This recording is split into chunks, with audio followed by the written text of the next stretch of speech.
Hello guys, tapos na po ang aming trabaho ni Daniel. How's your work? Uy. Daniel, hello guys. Hello guys, so tapos na po ako maglinis ng bahay, mag-vacuum. So ngayon, naglalaba ako. So ano ba? Yun, naglalaba ako at mamalansya naman ako ngayon. Yan. May nakasampay pa doon. So yun guys, ito pa po yung kasama sa paplansyahin ko ngayong araw. Ayan, ito po yung nilaban ko kahapon. So hindi po talaga ako nagsalang ng sobrang dami kahapon kasi alam ko na ang mangyayari na makakasama ko si Daniel dito sa work. Tinansya ko lang talaga siya, may angels, para syempre, kasi ako naman ang gagawa, hindi sila. So yun guys, marami dito mga laruan ng mga alaga ko yan. Pinapalaro ni ma'am. Sabi ni ma'am, ilagay mo si Daniel dun sa mga laruan ng mga bata. So, ayun guys, nag-start na po ako mamlansya para mas maaga ang akong matapos kasi mamaya si amo po kasi ay pag nagluluto, kailangan nung nag-a-assist ako, taga-abot ng asin, taga-abot nito, hugasan mo to. So, yung amo ko hindi talaga niya kayang magluto ng siya lang.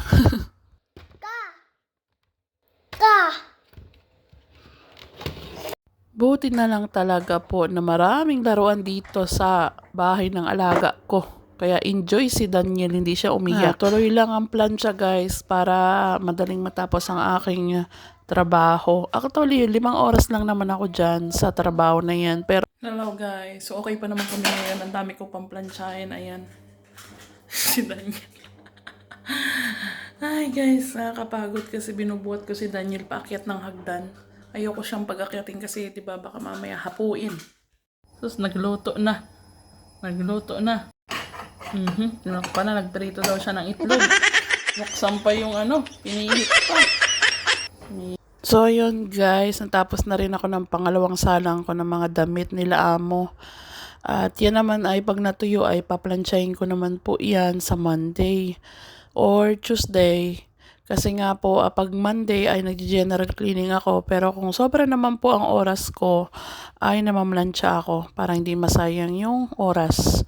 So, guys, sobra ang pagod na ng time na yan. Kasi nga, nung nag-general cleaning ako, nag-vacuum, ay masakit ang likod ko. Ayan na. So, last naman, dahil natapos na po ako ng plantsahin, ay eto na at binabacuum ko na yung room dito sa kung saan ako nagpa-plancha kasi nga po yung alikabok niya, ano bang tawag doon, yung mga dust ng damit ng plancha, talagang sumasabog yan sa buong kwarto. Kaya kailangan mo talaga siyang i-vacuum before ka umalis kasi nga pagtapak nila amo dyan, mararamdaman talaga nila yung mga dust sa sahig. At ewan ko ba kung bakit ganyan. Siguro dahil nga po yung plancha ay yung parang may sumisingaw ba na usok. Ano nga bang tawag doon, may angel. So ayan, yan po ay malapit na po ako matapos niyan kasi nga po natulungan ko na rin mag-assist ako sa pagluto nila amo. So tingnan nyo, yan lang naman yung pinalansya ko guys. Natapos din ang trabaho guys. Tapos na kami Daniel. Hi Daniel. Daniel, hi. Hello guys, tapos na po ang aming trabaho ni Daniel. How's your work? Uy!